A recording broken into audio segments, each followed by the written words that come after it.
Welcome to the first episode of the Famous Friend podcast. I'm going to be interviewing my sister Sierra.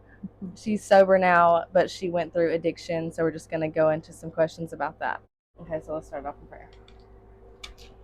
Lord, I want to start off with thanking you for this day, and thank you for allowing us to have the ability to do this podcast today, because I know it's going to change lives, and if it doesn't reach a lot of people, I pray that it reaches the one person that needs to hear it, and I pray that you open Sierra's heart and give her, or allow us both to glorify you through her testimony. And I pray that you get rid of all nerves so we can speak clearly and genuinely and get her story out in the way that it needs to be told. In Jesus' name, amen. Amen. Okay.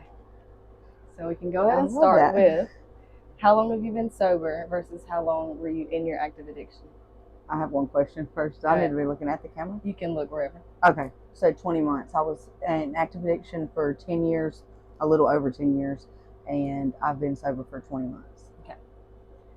So then we go into like how it first started, because I don't even know this. Okay. So I was, should I say I was married? Yeah. Okay. I left my kid's father I got saved in 2014, so I left my kid's father in 2013, and I jumped into a marriage with somebody who was a recovered addict at the time, and he introduced me to meth at that time. So about a year after we was together, towards the end of 2014, beginning of 2015. Okay. So these are kind of mixed up, and some of these I wish I would have asked before, but we're just going to go with it. So what does sobriety mean to you now compared to when you first started your recovery journey? So I guess when I first started, recovery just meant staying sober. Yeah. If that makes sense. And now it means being a part of everything that matters in my life, in my kids' life, in my family's life. You know, it's so much more than just staying sober. In the beginning, it was fighting for my life. Literally fighting for my life, and now it's so much more than that. I don't really do that anymore. I'm not saying I never will again, but now I don't feel like I'm fighting for my life anymore, because I'm happy. And when I surrendered to God and gave that all to Him, He took that away from me. So. I know I'm gonna end up crying. Okay, so I'm trying to hold it back too, girl. What has been your proudest moment within the life that you've already rebuilt, and also what is the goal that you have for like the future? Your proudest moment. My proudest moment would have been when I was about I'm gonna cry for this. The biggest, I'm gonna have to say something else to answer that question, but in active addiction, I would take my kids to daddies or my sisters or my brothers or sometimes their daddies, and they would want me to pick them up, and I obviously wouldn't do that. I would tell them, I'm coming, or I never showed up for them. So I remember Dakota when I was probably 2 months sober, Dakota had to have her wisdom teeth cut out. I loved that I made it to that appointment, That's her first kid. Dakota. Yes, my 19-year-old. But I loved that I'm, done what I was supposed to do with that appointment, because most of the time, obviously, I didn't. And on the way home, I had all of my children with me, and on my way home, all of them. So on my way home, we stopped at Chick-fil-A, and Camden said to me, I said something to him. I made a promise, and Camden said, I'm not going to believe you until you reach your 90 days clean. And like I said, I was like 2 months. I was close, but I wasn't there yet. And he said, I'm not going to believe anything you say, because you know how you lie. And, it made me feel bad at the time, but something in me knew that it's okay, because I'm meaning what I'm saying right now. And anyways, my proudest moment was my 94th day sober. We got the keys to our home. And for the last 6 years at least, we didn't have a home. So the last 6 years I was using, we had nowhere to live. We were from hotel to hotel. Unless, like I said, I just had dropped them off at family members and stayed gone for weeks. days, but definitely my proudest moment was the day that we picked up our keys. And I asked Camden, then I held him accountable the way they hold me accountable. Now I said, now you do realize that this means you have to, I'm waving the keys around. I'm like, you realize that this means you have to believe everything that I say from now on. And he was like, I got you. So yes, that's probably the proudest moment. What was the other? It was just a goal that you have. A goal that I have is to, I have several, but obviously I would like to just keep my relationship with, really grow in my relationship with God, because I know that if I do that, then everything's going to stay okay. Yeah. Yeah. I want to go ahead and ask this question. It's farther down, but since you mentioned your kids, have they like opened up to you and talked about how it affected them? Yes, they have. Dakota hasn't as much, but Dakota has been my heart through all of the years of my addiction, because I'm sure she doesn't know this. Well, I've mentioned it in ways like since I've been sober, in kidding ways, like joking ways, but she never wanted me to hurt.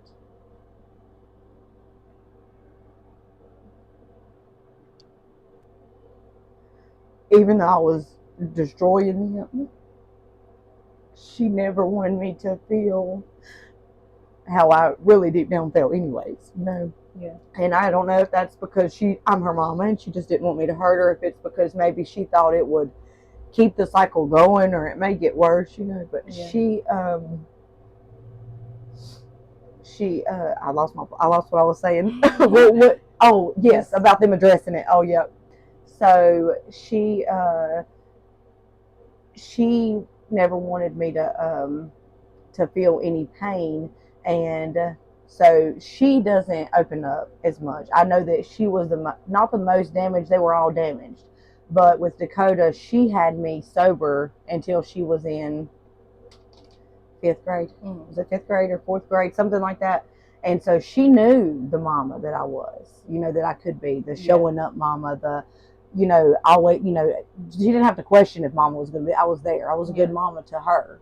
My other children didn't get to experience that from me. It was as soon as Kellyanna was like 2 or 3, and then as soon as Devin was born, he wasn't even a year old, and I was on drugs. You know what I'm saying? I started to think about that recently. I didn't realize that. Yeah, like his whole life, he did. After we lost our home when he was 3, he never had a home again, or 4. He never had a home. You know what I'm saying? So he don't even remember what that life is like, what that life was like. And even though even that wasn't good, we still had our home. I was maintaining to the best as I could while trying to hide that I was an addict. And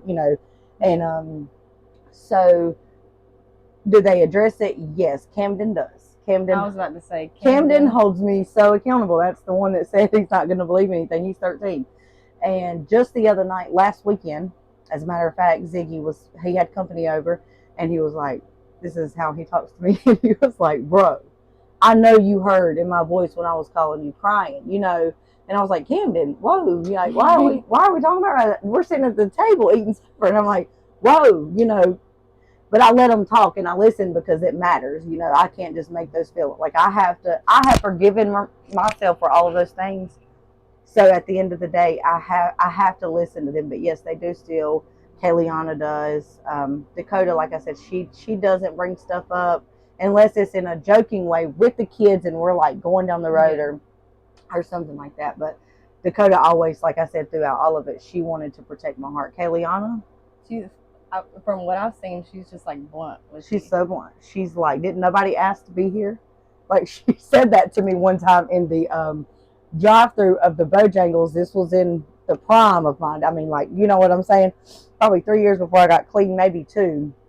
And we're at the drive-through, and I'm like, y'all just hush, sit down and hush. And I'm trying to order the food, and I'm literally counting change. And she was like, honey, didn't nobody ask to be here?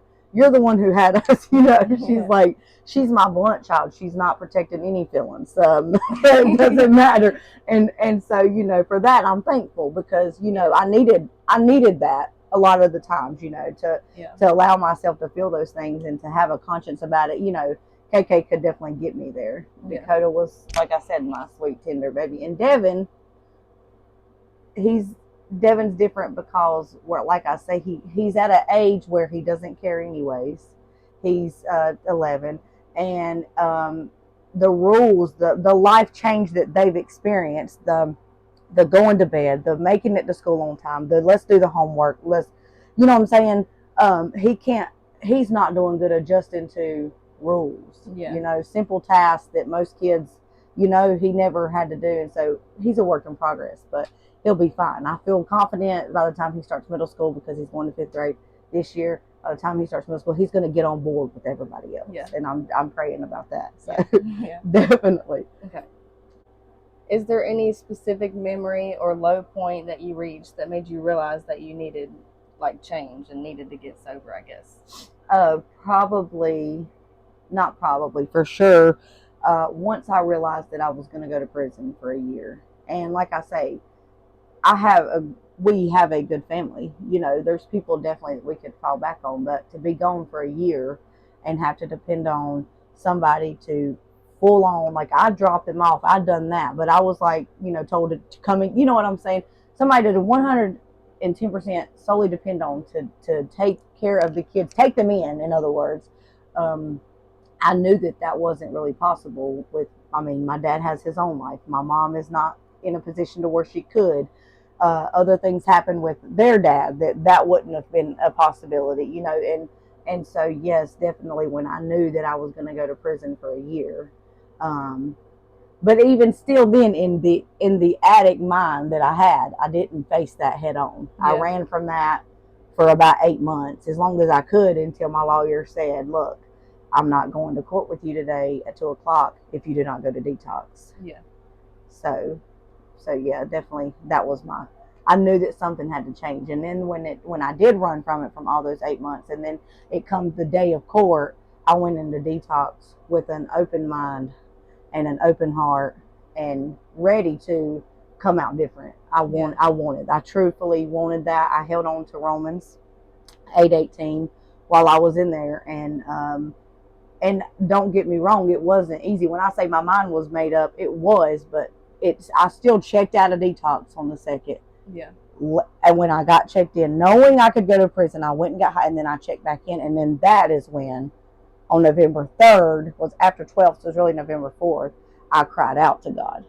And I mean, literally with a picture of my kids and myself, and then another picture of Devin and me fishing, and I was on the floor of the detox, and I said, I cannot do this on my own. Please take this desire from my heart. And I know that sounds like, you're right, if you battled for 10 years, there's no way that it was that easy, but it was that easy. I meant it when I cried out to him, and literally when I came out, I didn't want to get high. Like, it was that easy. I just surrendered that night. So, okay. But yeah, that's just so the truth. Yeah. Is there anything you wish people understood or knew while you were in active addiction, or was it more so like a tunnel vision way of living? I know you just mentioned, like, in your addict mind. Right. Was it like a tunnel vision way of living, or it was? But there is something that I wish that, like, there was time. Oh.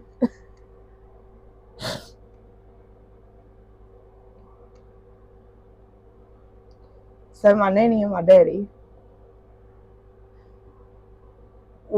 it just disgusted me that I knew how bad I disappointed them with my lifestyle at the time. And it's not nothing deep or nothing long that I wanted to say to them, but so many times I sit by myself and I thought, if I could just tell them I don't want to be this way.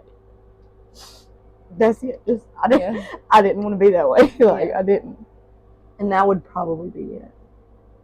That's all that I wanted them, is specifically to know that I was not happy, and I really didn't want to be this way, but I didn't know how to fix it. Yeah. I know you kind of already answered this to me, but do you feel like you're still fighting for forgiveness for things that happened in your past? No. I know you said you forgive yourself. Yes. And of course the Lord forgives you. And so that's that. That's all there is to it. Like, that, once again, that sounds so simple, but if I know that in the past, I had gotten sober for 7 days, 10 days. I know every time I'd see my daddy, I'd say, I ain't done nothing in 7 days, because it just felt like the right thing to do. To tell him I was trying, even if I was lying. I can laugh about this now, because that's not my life anymore. But I know he probably thought 7 days. Well, she was 7 days, 30 days ago. Yeah. But there was really true times that I did get sober for 3 or 4 days or 7 days, or I even made it to 58 days once. I got high on the 58th day, so I was sober for 57 days. And I remember that because my nanny, who I was speaking of a minute ago, Ravonda, told me that she would take me to, and I don't know if she knows this yet, so if she does, then this, I'm exposing myself, and I love you, Nanny, and I'm sorry, but I may have told her, I don't know, but she said that if I made it to 60 days, she would take me to Copper River Grill. Am I saying that right? Copper River, whatever, it was a long time ago, but I wanted to go there and eat. It just seemed like it was so good. And so she said if I made it to 60 days that she would take me, and I got high on the 58th day, and I let her take me to eat. And I like that, like the guilt. Am I messing that up when I touched that? Sorry. The guilt of that like ate me alive. You know, I still had a heart. You know what I'm saying? I tried. You know, I tried. Yeah. And so the guilt of that ate me alive. What was the question? I lost it. The forgiveness. Yes. The forgiveness. No, I don't feel like. I feel like that if I was still fighting, I know that if I was still fighting for forgiveness, I would still be actively using. Yeah. I just feel, I mean, I know that because so many times in the past, I would be there. I'm so ready. I'm done. I'm not going back. You know, that is not going to be my life. And then the heartache that I caused being my kid's first heartbreak. Could you imagine that? Really, could you imagine that? The first time your kids ever got their heartbreak, you caused it. So that,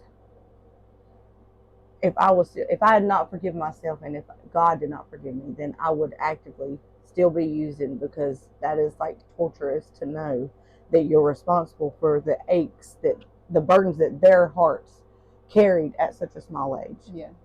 I mean, Kayliana raised Camden and Devin, and she's only 14. So, you know, I had to let that go in order to grow and be where I am now. Mm-hmm. So I have forgiven myself. And another thing, I know you didn't ask this, but I feel 110% confident that my children have forgiven me. I was going to ask about that. Right, because over the past 20 months, we have built relationships that are beautiful and that I hate took me so long to gain. I mean, Camden, my child, my 13-year-old, he told me about 6 months ago, he was like, I didn't know you were so funny.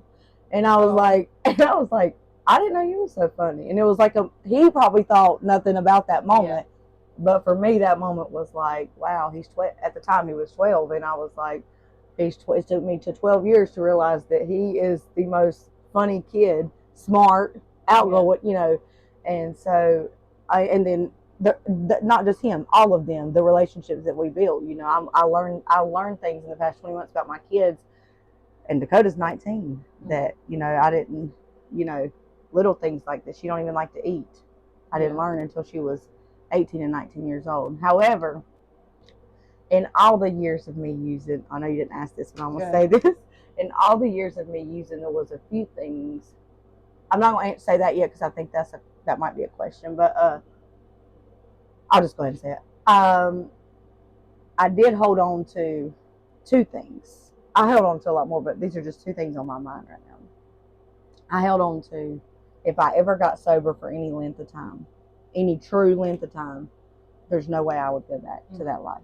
Like if I ever really got it right, established a relationship with my kids, you know, my family, got all that back. If people could believe what I was saying, if I could show up for the ones I said, you know, if I say I'm coming, things like that. If I could ever do that for any length of time, I would never go back. Yeah. So I held on to that, and then I also held on to, I had to get sober before Dakota's 18th birthday, and that sounds crazy because I wasn't a good mom to her from 11. I would say 11. Does that sound about right? Yeah. 11 to 18, well, about 9 to 18, I wasn't a good mom to her. So why are you holding on to her 18th? But I guess I just felt like that would be me running out of time. Yeah. To make things right. And she had a beautiful a beautiful 18. I'm so glad you got sober when you did, because Yeah. Dakota, because Dakota lived with me for A few years. Mm-hmm. Yeah. And then I went to college. Yes. And then I would feel so guilty because Right. I was in college and you weren't sober yet. And right. Dakota had a place to stay at the time. Just obviously not the your point. Other kids too. Yeah. About them too, but it's just like, oh, you're not Yeah. there. You don't know what you're, Yeah. I think you got sober at the perfect time, though. I did. Yeah. I did. God knows he was doing, y'all. Yeah. He did. Okay. So the next one is there any pain you were trying to heal through using? And is that something that continued the cycle? If I'm being honest, and don't get this misconstrued, because I feel nothing. And I'm not being ugly. This is just me being honest. I'm not being ugly at all. Maybe I shouldn't say that. Good. It's the truth, though. But if I'm being honest, I have no feelings for their dad, my kid's dad, none whatsoever. That ship sailed many, many years ago, and there's been a lot of damage. I'm not going to get into that. It's not my story to tell. But at the time, I truly, because I've searched for this. I've literally at the time. Then, how did I do that? How did things go so wrong? How did I allow myself to get here? And the truth is, I left their dad, somebody I had spent 10 years with, from like 11 to 21, okay? 10 to 20, whatever, however long, had children with, and he'd never worked, or, that none of that really even matters either. But, I left him for the man that I married, and I rushed into that. And the truth is that I rushed into something with someone who I didn't love, and I pretended to. That would be the man I married, who introduced me to meth. And then I guess at the time, I didn't know how to live without. Granted, I have no feelings for this man now, just to let you know, but Yeah. At the time, I was like, I've torn my family apart just because this looks better over here, because this is a man who works, a man who will help me, who'll meet me halfway, a providing man, a man who loves the Lord, Yeah. And it all looked so good, when in all actuality, I quit on who I had my children with, which is someone who would have never quit on me. Even if he didn't meet those standards that I just named in the man. You know what I'm saying? And truthfully, that is when things fell apart. And then once of course, when you first start doing drugs, the devil gives it to you in a way that, so let me just say, I wasn't like smoking meth, or I was putting it in a piece of tissue and swallowing it like a pill. It gave me all the energy. I lost weight. I felt good about myself, all the things. And of course, like I say, that I was super mom. I was always up in time for the kids. They had matching socks. That's like the nightmare in my house. So we can never find matching socks, but I was on top of everything. I was super mom. I was working every day, and so I think initially, from the very beginning, I allowed those drugs in the beginning to fill that void. I had just torn my whole family apart. My kids missed their dad. This guy really ain't what he's cracked up to be. He's like being mean to my kids. He has no patience. All these things, and so I just felt trapped, I guess. But yeah, yeah. So it started almost as a good thing, covering up something bad. Yeah. Is that what you're trying to say? Yeah. It started. I would feel that void from doing the decision that I made, from walking away from my kid's dad, and then hear this, And so when he introduced it to me, and like I said, yeah, it definitely started off. I thought, I can do this, until I couldn't. Can we break it down, because this is a long time? Yeah, that you were in addiction. So it started off, you were with the man that you married. Yeah. And you were not using in the way that you ended up using. Right. I was just eating it in a pill. And I remember about four, I don't want to say exactly, anywhere from a month to 3 months into that, eating it that way. I remember him saying, and I said I said this out loud to myself, actually. I remember this specifically. But what he said, I'm going to go in here and hit the bowl with his sister. And I said, he said, do you want to hit it? And I thought, I don't know why in my mind, or my whole body, like I was hot, and I thought, that's different. it wasn't really different. I was still doing meth. Yeah. I mean, there was no, and he said, is that all right? And I said, yeah, I'm good. I didn't want to do that. And I remember to the day, I go and sit out on my front porch, and Sierra and Dakota are riding their bikes up and down the road. And out loud, I still smoke cigarettes then, and out loud to myself, I hit my cigarette, and I said to myself, Sierra, out loud, Sierra, this is not going to end good. In that moment is when I was supposed to turn things around. In that very moment. Yeah. But I didn't.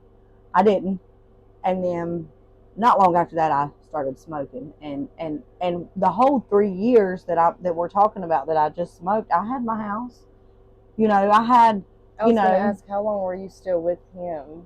We stayed. I can't remember. I honestly can't remember exactly because we broke up all the time. Yeah. but honestly, but I'd say about 2 years. Yeah. 2 years, no more than that for sure. And obviously, once that was over, it was. And I'm not blaming him by any means. I made that decision on my own. I was clearing that decision. So don't think that.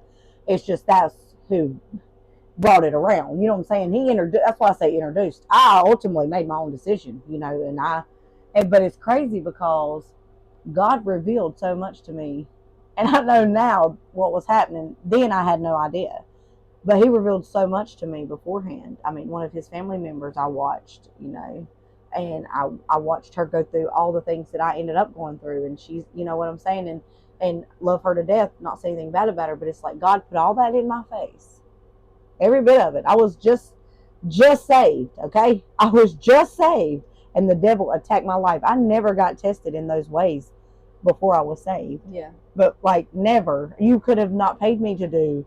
I wouldn't even consider doing a drug. Yeah. I didn't even smoke pot, And so, but the devil started attacking. But it's like, okay, I've seen everything that happened in her life. And now here this is. Do you want to do it? And I did it. Yeah. So I knew, I seen it firsthand what it was going to do to my life. Yeah. And I still made the decision to do it. But so yes, we stayed together about no more than 2 years. But even after him, I continued using. Yeah. And I think he got sober some and then didn't. And he's sober now, and I'm very proud of him. And he's made a beautiful life for himself, him and his wife. But he just, he had to reach his enough is enough too. And that's fine. But I continued using. And it just got worse because now I don't have my job. And I've lost my house. And all the things. I don't have a car. I've lost my license now because I'm getting tickets. I'm not going. And it's just a. Yeah. It never gets better. Everybody's story probably is similar, in that aspect because it takes and takes and takes until you have nothing left to give. Yeah. And that's really the reality of it. Like that's nothing more. You end up dead or in prison, or with nothing until you die. And during most of that time. You were in hotels and stuff? Yes. After me and him. Yeah. Yes. I was hotel from Kings Mountain to Forest City. Because I knew of times that you were in hotels. I didn't know if you were consistently just staying in hotels or consistently. Well, I had a boyfriend once that had a trailer, and so obviously I kept that relationship going. Because that was somewhere to live. At one time, our dad rented me a trailer. But see, at that point, I didn't ever stay there. I would hustle, steal, do whatever I had to do to make some type of money, to give him some type of money. But for the most part, my kids stayed there with their dad. He would stay there with them. And I remember, speaking of that trailer, Sierra used to call me back to back to back. Dakota, like I say, she just wasn't going to be mean to me or make me feel bad about myself. So she kind of, when I say took care of herself, I mean literally took care of herself. Whatever that looked like for her at the time, she made a way. Sierra would always call me, when are you coming home? When are you coming home? And boy, do I remember when she stopped calling how that felt. Oh, yeah. When she didn't call anymore, when she didn't chase me out the door and cry, I thought these kids are giving up on me. And if they give up on me, I'm going to give up on myself completely. Yeah. But I was there that day, and I told him, I said, I'll promise I'll be back. I'll be back in 2 hours. I'll be back. And I went to Gaffney, to a hotel that I had. Obviously, I tried to be as best I could through my addiction. And I know that it looked terrible to other people, like, well, she's never with her kids. And I wasn't. I was an IV user, though. It was kind of hard to be, and I kept that from them as much as I could. Now, did they ever find needles that, in my pocketbook and things like that? They absolutely did. I'd be lying if I said that they didn't. Yeah. But did they ever see me use? Yeah. Never. That never happened. They were around me high, but they never seen me use, and I feel good about that. I feel like that's something they would never be able to get out of their mind. But I remember them leaving them at that trailer, and I promised them I will be back in 2 hours, no more than 2 hours. And when I come home, the day that I came home to that trailer that day, I come home and everybody's looking at me crazy. I don't know why they're looking at me crazy. Like I really don't know why they're looking at me crazy. And I'm like, what's up? And Travis, their dad, looks at me and says, do you know how long you've been gone? I don't know if you know this story, but and I was like, no, why? What is it? Like, what's wrong? I'm in defense mode, like, how an addict would be. And he was like, you've been on 90 days. This is true. And I was like, Dakota was there for this too, just so you know. And I did not know that. No, 90 days. 90 days. And if y'all knew me before, like, that would just be like, that's impossible. So I was like, you're lying. I'm like, you're lying. Why are you? So I have a neighbor at the time, Tommy and Heather, and I say, why is he tripping on me? Why are they acting like this? I'm literally like, there's no way. And I was like, how long? He was like, Sierra, you've been on 90 days. Today. 90 days today. And I mean, what do you say to that? In that moment, what should I have done? I should have stayed there and loved on my kids, and you know what I'm saying? But the minute they went in the house, I left. That's that shame and that guilt I'm talking about, that if you don't dig deep and forgive yourself for that, then you're going to be, because even talking about it makes, I mean, I feel things from it, but I'm okay now too, but so 90 days though is how long that I had been gone. Yeah. And they're just looking at me like, at that point, they're like, rightfully so, they're supposed to feel how they're feeling right now, but I'm just like, there's no way that I've done that, but I did. Yeah. I did. I left them for 90. Like, that's why the biggest thing in my sobriety, if it is just something as simple as, I'll bring you a charger home. I don't care how I'm going to get that charger. If it's my last $15, we're going to buy that charger before we put gas in this car, because the thing is I'm big on, I call it, what do I always say to the kids? Saying what I mean what I say, but that's not the term that I use to them. It just left me. But following through, that's it. I always say following through, because if I say I'm gonna do it, because for so many years I didn't. I remember when the kids started school, when we first got in our house, they was in school and stuff, and I'd say, KK'd say, you gonna pick me up at 12? And she'd text me 10 times throughout the day, you still gonna pick me up at 12? And then I'd be laughing at work like, this girl, they just don't believe in me, and I'm texting them back, and I'm like, I said I'd pick you up at 12, I'll pick you up at 12. To where eventually, by the end of the school year, Cam, Mama said she'd be here at 2. She'll be here at 2. You know what I'm saying? Like, we had to grow through those things. Though. Like, it wasn't all easy, and we made the best of it. We made it fun, but I'm thankful for the relationships that we have. So you're probably gonna be able to hear me the whole time tapping this mic, because as I'm talking, I'm like, Okay.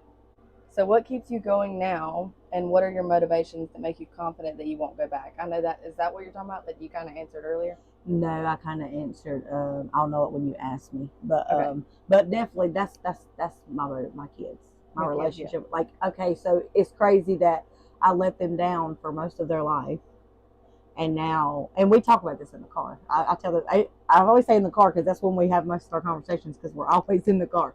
But we talk about this in the car. We have several times since I've been sober, and it is, when they tell, I'm just like, all I can say to them, besides I'm sorry, obviously, is that I could not imagine doing that to y'all now. Kellyanna spent the night with a friend one time from school, and she got scared and wanted to come home. I didn't go get her. Like, what that parent was probably, what I'm saying? Like, I told her I was coming and I didn't come, and somebody else ended up having to go, Yeah. And it's like that, how she must have felt in first grade then, as a child. We're here to protect our children, you know what I'm saying? Like, and it's like, I just couldn't imagine. So that alone I know that, and because God took that away from me. I mean, he just did. Yeah. He did exactly what I asked him to do. Please take the desire from my heart, and he done that. I mean, I could go get high right now. I mean, I have a job, I have money, I know where to go get drugs, but it's the last thing that I want to do. But most importantly, I just could never imagine me letting my kids down in that way again. I just couldn't do that. So that's what keeps me going. Yeah. Okay, and here's that one question about the song. Did you think of it? What is your sobriety anthem? Yeah, so I have two. I have three. I have sobriety anthem would be, so when I come out of detox, my sister actually opened up her home to me, and we don't click. So love you, Ashley, but we don't click. We love each other, but she's 5 years older than me, and I was stupid for a long time. And anyways, either way, I love her because she opened up her home to me for the first 19 days of me being sober. And she even had this little chair that has the long thing. Anyway, she would pull that out, and I had like my own little bed at the foot of her bed. You know what I'm saying? And she's not a people person either, so that was huge for her to do that. And so the song, actually, once I got sober, would be "Hold On a Little Bit Longer." That was my song. Remember that? That was my song to my kids. And what I meant by that was, I know I'm just sober for now, but it's about to get so much better than that. Like all the things that you're supposed to have as a child, you know what I'm saying? You're going to have. And so I dedicated that song to them once I got sober. But the go-to song for me during my addiction, towards the end, was "One More Time," because I would keep getting, trying, and then I'd give up and whatever. Yeah. But throughout all of those years, like from when I first started using all the way up until yesterday on our way to church when we listened to it, would be "He Knows My Name." Yeah. And the little thing we listened to, the reason that was so special to me, obviously it was a beautiful story. The reason it's so special to me is because when he says there's a God in heaven who knows who I am and where I am, I always held on to that because he did. And he had his hand on me the whole time, and I feel that. I know beyond a shadow of doubt that that's the truth. And so it wasn't often I could just turn on my Christian music, in the situation. I mean, I could have, but you know what I'm saying. We're all sitting around getting high, but in my times alone,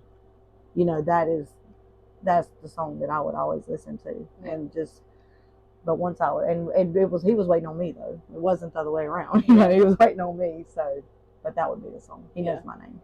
This is off topic, but I don't know if I've told you this before. That song, or like that version of the song for me is "That's My God." Do you know that song? I don't.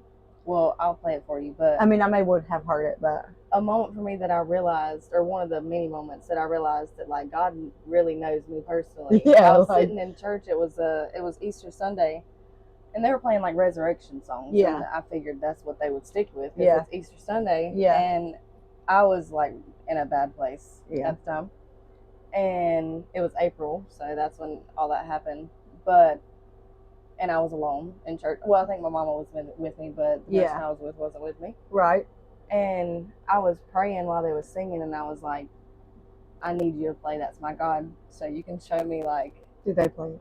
Yes, they played it right afterwards, and I was like... Are you serious? And it wasn't a resurrection confirmation, song. right. Like, so they don't do that on... Yeah. So I was like, that's insane, because that was just like a big moment for me, because like that was God doesn't always work like that. He doesn't always directly answer your prayer like that. When he does, though. And I said I needed that song, and it played. And it's talking about, like, that's my God, and I love him, and how he knows you personally or whatever. Yeah. But yeah, that was a crazy moment. Right. But, okay. So, what are some triggers that you avoid, if any? That one I wouldn't. So, in the beginning, when I had to do the treatment, the classes. Crazy enough, it's literally across from where I go to church now, but my drug classes. So when I would go there, I loved their coffee over there. I forget the name of the coffee shop now, but it's right there at Lineburger. Anyways, I always got generic coffee from McDonald's because at that time it was just that part of town. At the time, it's not like I thought I was get high. I just thought, well, if I don't put myself in these areas, I don't even got to worry about it. But now I don't have. And I don't say that in a way, I I don't say that in a way of I'm being naive or I've got it all figured out.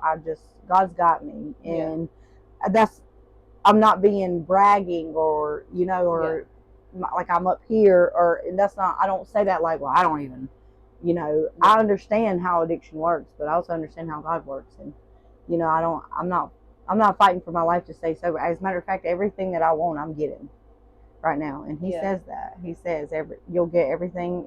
I will restore all the years you've lost. Yeah. He's doing that in my kid's life right now, every single day, every day we wake up. And so I don't really have triggers, but like I say, in the beginning, there was certain parts of town, like in Shelby, that I just didn't even, if I was by myself, I just didn't even go. Yeah.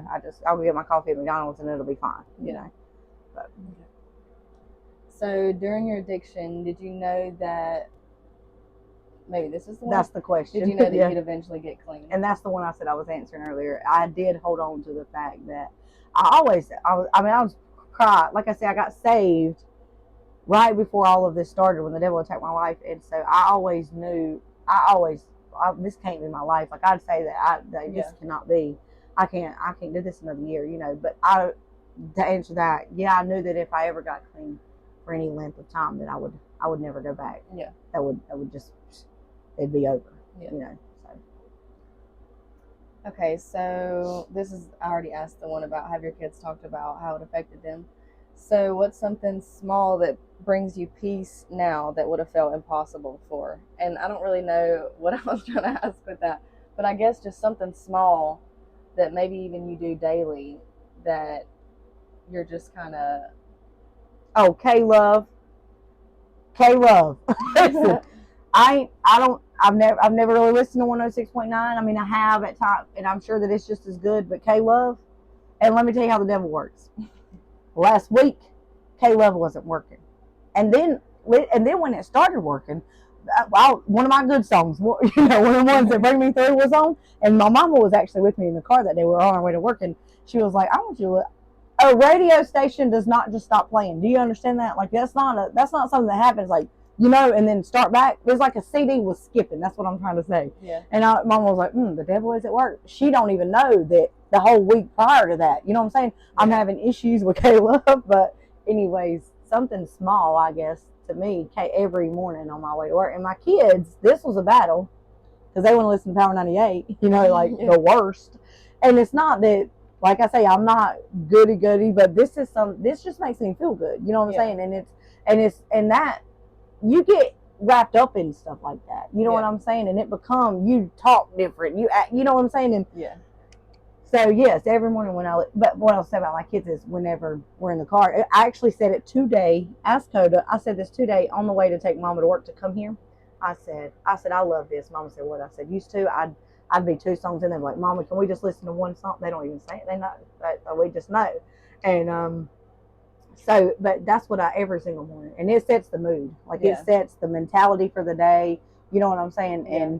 And that's something I love K-Love. Speaking of K-Love, that same day, I'm sorry to bring it back. No, please do. That same day that That's My God had played, do you know the song Flowers that comes on a lot with K-Love? Yes, Nanny told me when I was like 5 months sober, she was like, I want you to listen to a song that reminds me of you. I love that song. And so beautiful. I had got in the car, and I don't usually listen. I mean, I love K-Love, but I don't listen to the radio in general. I like connect to my phone, but I was on K-Love and that song played, and it was like, since you know the song, like about, exactly. Your growth, It was just like the Lord was still talking. And to not me that she, it wasn't that the song reminded her of what I've been through. That's not of me, but more of my life story.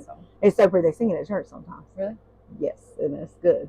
I want to hear it. Yeah, but that would be definitely K-Love. Yeah. So what's the next one? What's something only someone who's been through addiction understands? I'd probably do that with what I would want to say. Like when I said that about Nanny and Daddy, that we don't want to be that way. Yeah. Like I know that's crazy, because with every choice that we have to do different, we don't, or we didn't. You know what I'm saying? But really, it's so much bigger than just that one choice. It's really not bigger than that one choice to stop. But in the moment, it is, because you have to think about all the things you have to put back together. Yeah. You know, and that's where your mind's at when you're, you know, when you're battling with that. It's not, I could do this one thing different and then it could change my life, but what about all the things that I have to change after that? Yeah. You know what I'm saying? And so I can't speak for everybody, but that's something that I really just, yeah, we don't want to be that way. Yeah. Nobody using drugs wants to be that way. And Yeah. it's just not, and we can't, as much as it looks like for myself, as much as it looked like I didn't care, I did the whole time. I just didn't know what to do about what I had done. Yeah. All the damage that I caused. How will I ever restore that? But that's the thing. We can't do that on our own. Yeah. God does that. You know what I'm saying? So, and I guess it takes realizing that to know that. Yeah. I mean, because I could have never fixed my relationships with my children on my own. I could have, you know what I'm saying? I didn't. Yeah. You wouldn't even know where to begin. No, right. And it's trusting in Him, through trusting in Him, that I've been able to do those things. Yeah. You know? So. Okay, what's the main difference between Sierra then and Sierra now? Probably the showing up. Yeah.